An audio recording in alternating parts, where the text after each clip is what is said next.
Hi Tanishq, எங்கே போகிறீங்க? எனக்கு கேட்கல. யாருக்கு ட்ரெஸ் வாங்க? அம்மாக்கா? எதுக்கு உனக்கு ட்ரெஸ்ஸு? பர்த்டேக்கா? எதுக்கு ட்ரெஸ் எல்லாம் போட வேணாமே? நீ பிறக்கும்போது ட்ரெஸ்ஸு போடலையே. போடலடா.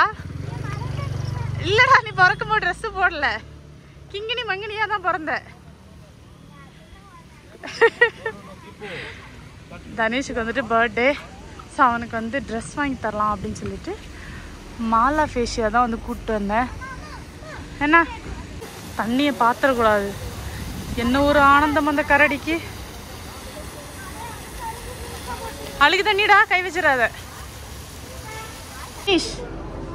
மேக்ஸ் எங்கே இருக்குன்னு பார்த்து சொல்லு அம்மாவுக்கு சீக்கிரம். எந்த கடையை வாங்க போறியா? ஆ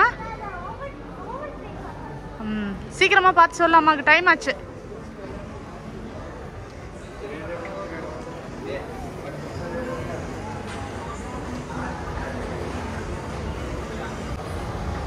கண்டுபிடிச்சிட்டியா தனீஷ்? தனீஷ் எங்க? இவர் தான் எங்க ரூட்டு தலை.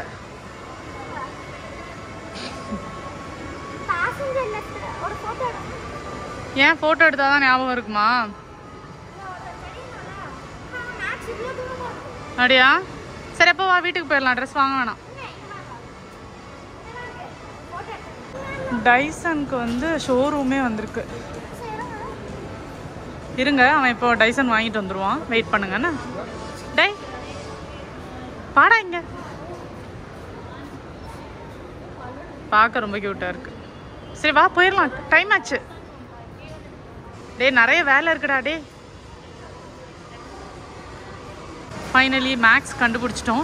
ஆக்சுவலாக ஆன்லைனில் பார்த்தீங்கன்னா பை ஒன் கெட் ஒன்ல இருந்தது. நான் அதில் வந்துட்டு தனிஷுக்கு வந்து ட்ரெஸ் ஆர்டர் பண்ணியிருந்தேன். மேக்ஸில் சாப்பிட்டு முடிக்க போறியா? ஆஹா, ரொம்ப தேவைதான்டா. பை ஒன் கெட் ஒன்ல தனிஷ்க்கு வந்துட்டு ட்ரெஸ் வந்து நான் போட்டிருந்தேன். அது வந்து ரொம்ப பெருசாக இருந்தது. சரி, இப்போ ரிட்டன் போட்டால் வேறு ஜூலை 3 தான் வர மாதிரி காமிச்சிது. அதனால் வந்து ஒரு செட்டு வாங்கிட்டு போயிடலாம் அப்படின்னு சொல்லிட்டு தனிஷை கூப்பிட்டு வந்தேன். என்ன சரி, ட்ரையல் பார்க்கலாம்.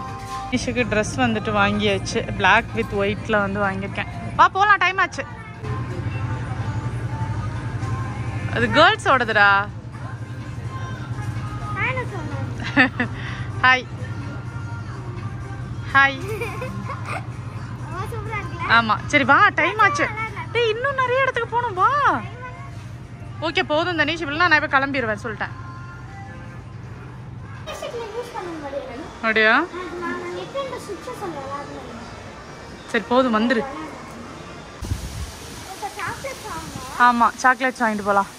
வானத்தில் அப்படியே மேகம் திரண்டு நிற்கிது. எப்போ மழை பெய்யும்னு தெரில. கடை கடைன்னு எல்லாத்தையும் முடிச்சுட்டு வீட்டுக்கு கிளம்பணும். நெக்ஸ்ட் வந்திருக்கிற place Glenn back house.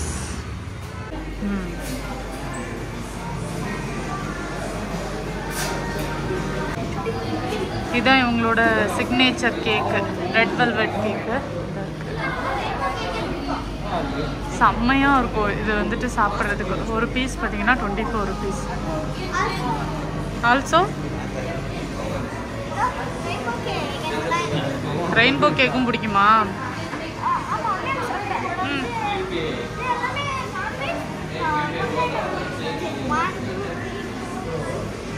Glenn back house வரீங்கன்னா இந்த கேக் கண்டிப்பாக ட்ரை பண்ணுங்கள், சரியா? ஹாய், நேத்திக்கு வந்து அத்தான் வெளியூர் கிளம்பிட்டாங்க அப்படிங்கிற மாதிரி வீடியோவில் சொல்லியிருந்தேன். நிறைய பேர் அத்தானுக்காக விஷ் பண்ணியிருந்தீங்க. எல்லாருக்குமே ரொம்ப ரொம்ப ரொம்ப தேங்க்ஸ். எனக்கு அந்த கமெண்ட்ஸ் எல்லாம் படிக்கும்போது அவ்வளோ ஹாப்பியாக இருந்தது. அப்புறம் நிறைய பேர் வந்துட்டு ரொம்ப அக்கறையாக பார்த்து பத்திரமா இருங்க, எப்படி வந்துட்டு நீங்கள் தனியாக மேனேஜ் பண்ணுவீங்க, சென்னை போகிறீங்களா இல்லைன்னா ஊருக்கு போகிறீங்களா, அந்த மாதிரி ஏகப்பட்ட கொஸ்டின்ஸ் எல்லாம் வேறு கேட்டிருந்தீங்க. அதுக்கப்புறம் ஒருத்தர் வந்துட்டு அண்ணா கிளம்பும் போது நீங்கள் அழுதீங்களான்னு வேற கமெண்ட் பண்ணியிருந்தாங்க. எனக்கு அதை பார்க்கவும் பயங்கர சிரிப்பு தான் இருந்தது. அழலாம் வரல, பொய்யெல்லாம் சொல்றதுக்கு இல்லை, அழுகெல்லாம் வரல. அந்த ஸ்டேஜெல்லாம் ரொம்ப முன்னாடியே கிராஸ் பண்ணியாச்சு. இப்போல்லாம் அவ்வளோ சீக்கிரத்தில் அழுகெல்லாம் வரதில்லை. ஸோ அதனால சரி அவங்களுக்கு ஒரு இது கிடைச்சிருக்கு, சரி அவங்க கிளம்பட்டும் அப்படிங்கிற மாதிரி வந்துட்டு இருந்தது. தனிஷ் வந்துட்டு ரொம்ப ரொம்ப ரொம்ப ஃபீல் பண்ணான். அங்கே வச்சு அவனுக்கு வந்துட்டு அழுக வந்துருச்சு, ஆனாலும் அப்படியே கண்ட்ரோல் பண்ணிட்டு அப்படியே இருந்தான். வீட்டுக்கு வந்து 2 பேரும் இங்கே படுத்தமா அப்படியே ஒரு மாதிரி வெம்பி என்னை ஹக் பண்ணிட்டு நான் அப்பாவை ரொம்ப மிஸ் பண்ண போறேன் அப்படின்ட்டு அழ ஆரம்பிச்சிட்டான் நைட்டு. அப்புறம் அப்படியே சமாதானப்படுத்தி அப்படியே தூங்க வச்சிட்டேன். அதுக்கு பிறகு டெய்லி பேசிட்டு இருக்கானா, அதனால அவனும் அப்படியே ரொம்ப இதுவாலாம் இல்லை. ஆனா என்கிட்ட மட்டும் அப்பப்போ வந்து கேட்டுட்டே இருப்பான், அப்பாவை மிஸ் பண்றீங்களா, அப்பாவை மிஸ் பண்றீங்களா. நான் அதெல்லாம் மிஸ் பண்ணலடா அப்படின்னு சொல்லி அவனை வெறுப்பேத்திட்டு இருப்பேன். இப்படிதான் இப்போதைக்கு வந்துட்டு போயிட்டு இருக்கு. சரியா, அப்புறம் நீங்க தனியா எப்படி மேனேஜ் பண்ணுவீங்கன்னு கேட்டிருந்தீங்க. இதெல்லாம் ஒரு விஷயமாங்க, இதெல்லாம் ரொம்ப ஈஸி தான். சரியா, நிறைய பேர் எவ்வளவு பெரிய பெரிய விஷயம்லாம் பண்ணிட்டு இருக்காங்க, அதெல்லாம் கம்பேர் பண்ணும்போது இதெல்லாம் ஒண்ணுமே கிடையாது. எனக்கு இந்த ஏரியால எது எது எங்க கிடைக்கும் எல்லாமே தெரியும். முன்னாடில இருந்தே அவனை கிளாஸுக்கு விடுறது, ஸ்கூல் போறது எல்லாமே வந்து நான் தான் பண்ணிட்டு இருக்கிறதுனால எனக்கு ஈஸியா மேனேஜ் பண்ணிடுவேன். எதுவும் பெருசா டிஃபரன்ஸ் எல்லாம் எனக்கு ஃபீலே ஆகல, அதனால ஈஸியா மேனேஜ் பண்ணிடலாம். அது ஒரு விஷயமே இல்லை, சப்ப மேட்ரு தான். அப்புறம் வந்துட்டு சேஃபா இருங்க, எதுனாலும் கேளுங்கலாம் கூட வந்துட்டு கமெண்ட் போட்டிருந்தாங்க. எனக்கு அவ்வளோ ஹாப்பியாக இருந்தது பார்க்கும்போது. சில பேர் ஒரு படி மேலே போய் 3 பேர் எனக்கு நம்பர் கொடுத்துருந்தாங்க இன்ஸ்டாகிராமில். எந்த ராத்திரியாக இருந்தாலும் எதுனாலும் நீங்கள் தயங்காமல் கூப்பிடுங்க அப்படின்னு சொல்லியிருந்தாங்க. இதெல்லாம் பார்க்கும்போது அவ்வளோ ஒரு ஹாப்பியாக இருந்தது.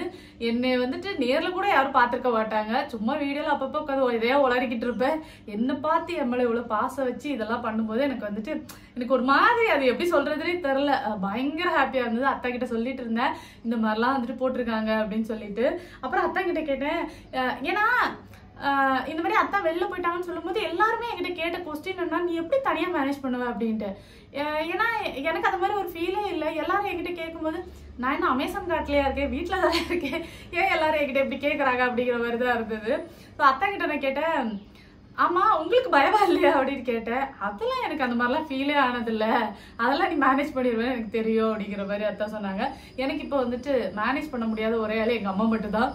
முன்னாடிலாம் டெய்லி ஒரு வேளை மட்டும் கால் பண்ணுவாங்க, இப்போ டெய்லி 4 வேளை கரெக்டாக ஃபோன் பண்ணி சாப்பிட்டியா, என்ன வச்ச, நீ பேசாம இங்க வந்துரு, நம்ம வீட்டுல வந்துரு, மாடியில இரு, கீழே இரு, இப்படி 1000 இது சொல்லிட்டு இருக்கேன் எங்க அம்மா. நான் பார்த்துப்பேம்மா அப்படின்னு எங்க அம்மாவை தான் இப்போ வந்துட்டு டெய்லி வந்து சமாதானப்படுத்திட்டு இருக்கேன். அவங்களுக்கு கண்டிப்பா இருக்க தானே செய்யும், நம்ம இல்லைன்னுலாம் சொல்ல முடியாதுல்ல. ஆனா எனக்கு இங்க செட் ஆயிருச்சு, எனக்கு இங்க பிடிக்கவும் செய்யுது, அதனால எனக்கு நான் இங்கே இருந்துக்கிறேன் அப்படிங்கிற மாதிரி எனக்கு வந்துட்டு இருக்கு. ஸ்கூல் வேற வந்துட்டு நமக்கு டக்குன்னுலாம் மாற முடியாது, ஆல்ரெடி ஃபீஸ் எல்லாம் கொடுத்துட்டோம், திருப்பி எல்லாம் தர மாட்டாங்க.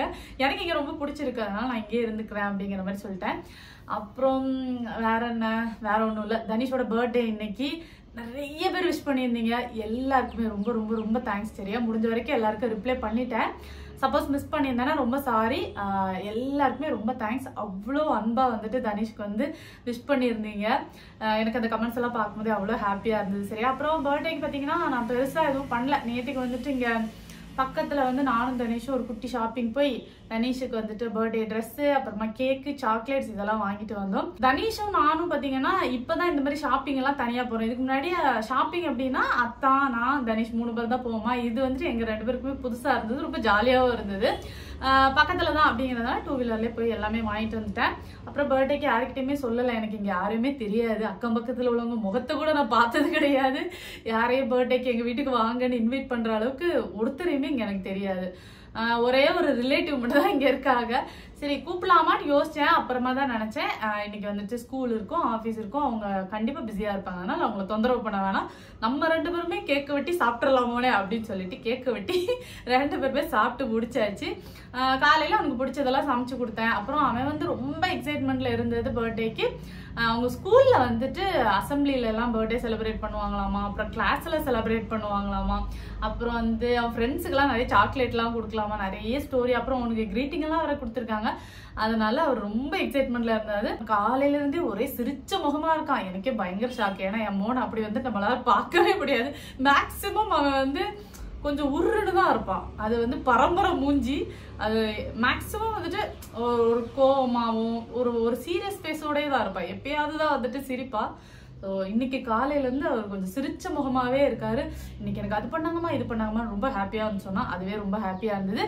எனிவேஸ் ஒன்ஸ் அகேன் எல்லாருக்குமே ரொம்ப ரொம்ப ரொம்ப தேங்க்ஸ். சரியா, எல்லாருமே அவ்வளோ அன்பாக வந்துட்டு விஷ் பண்ணியிருந்தீங்க, ரொம்ப தேங்க்ஸ். தனிஷுக்கு பர்த்டே செலிப்ரேஷன் ஸ்டார்ட் பண்ணியாச்சு.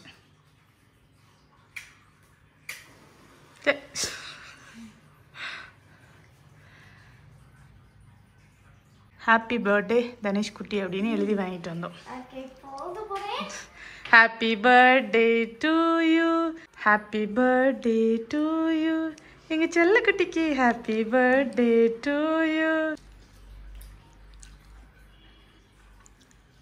எப்படி இருக்க?